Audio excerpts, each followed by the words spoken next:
இப்படி ஒரு வெள்ளத்தை நீங்கள் எங்கேயுமே பார்த்துருக்க முடியாது. மழை தண்ணி எல்லாமே ஆற்று தண்ணியோ குளத்து தண்ணியோ இல்லை, மழை தண்ணி.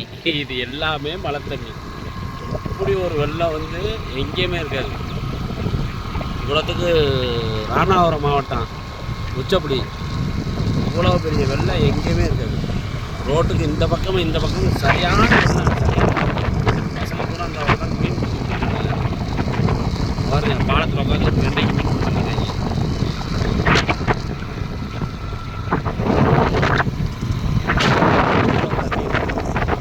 ஒரு தண்ணி வெள்ளத்தை எங்கேயுமே பார்க்க முடியாது. இது எல்லாமே மழை தண்ணி. ஆனால் நல்லது இங்கே. இந்த பக்கம் விவசாயம் எல்லாம் முடிஞ்சு போச்சு. இது இல்லாமல் தண்ணி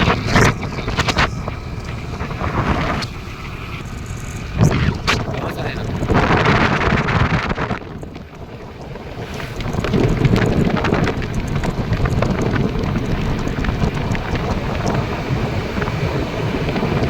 எல்லாமே எங்கே பார்த்தாலும் தண்ணி. கிட்டத்தட்ட ஒரு 20 கிலோமீட்டருக்கு கண்டினியூ ஆகுது.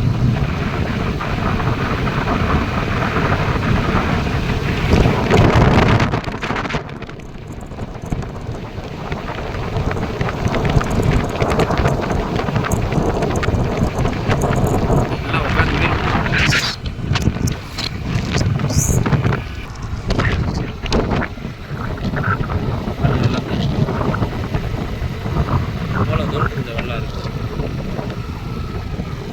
பூரா வெள்ளம் தண்ணீரை வாரு வெள்ளத்தை. அடுத்து வரிசை எங்கே பார்த்தாலும் வெள்ளம், எங்கே பார்த்தாலும் வெள்ளம். ராமநாதபுரம் மாவட்டத்தில் இப்படி மழை பெஞ்சு தண்ணி வந்து இந்த மாதிரி ஒரு 20 வருஷத்துக்கு முன்னாடி இந்த மாதிரி இருந்திருக்கு. பூரா நிரம்பி வழியுது தண்ணி. ஒரு சென்ட்ரல் ரோடு 2 பக்கமும் தண்ணி. அவ்வளோ ஒரு அழகாக இருக்குது பார்க்குறதுக்கே. தண்ணினா தண்ணி, அப்படி ஒரு தண்ணி. எல்லாமே நல்ல தண்ணி, மழை தண்ணி. எவ்வளோ தூரத்தில் பசங்க பூரா உட்காந்து மீன் பிடிச்சிக்கிட்டு இருக்காங்க. அவ்வளோ அருமையாக மீன் பிடிக்கிறானுங்க.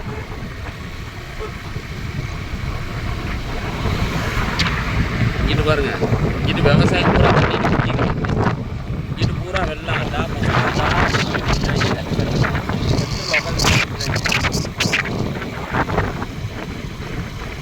பூரா வெள்ளம் தான்.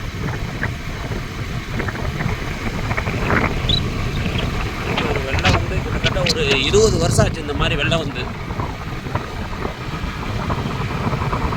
ரொம்ப ஹாப்பியாக இருக்காங்க கிராம மக்கள் எல்லாமே. இவ்வளோ தண்ணி வந்து, இவ்வளோ தண்ணி வந்தால் இந்த தண்ணி எதுக்கு மக்களுக்கு பயன்படுதோ இல்லையா? ஆடு மாடு மேய்கிற ஆடு மாடுகளுக்கு, நாய்களுக்கு எல்லாத்துக்கும் தண்ணி இல்லாமல் கடந்து எல்லாம் சாகுதுங்க. அதனால் இந்த வெள்ளம் வந்ததுனால மேய போகும்ல ஆடு மாடுங்க, அதுகளுக்கு பூரா அந்த தண்ணி வந்து ரொம்ப பிரயோஜனமாக இருக்கும். ஒரு வருஷத்துக்கு, ஒரு வருஷம் வரைக்கும் தண்ணி கிடக்கும் சுத்தமாக ஒரு வருஷம் தண்ணி கிடக்கும். ஆடு மாடுகளுக்கு தான் இது பயன். ரொம்ப நல்லது. வாயிலாச்சிகளுக்கு தண்ணி வைக்க முடியாமல் தவிச்சிட்டு இருந்தவங்களுக்கு பூரா ரொம்ப சந்தோஷம். அவ்வளவு அருமையான வெள்ளம். 2 பக்கமும், ஒரு பக்கம் இல்லை 2 பக்கமும். இந்த பக்கம் எந்த அளவு தண்ணி கிடக்கோ அதே அளவு தண்ணி அந்த பக்கமும் கிடக்கும்.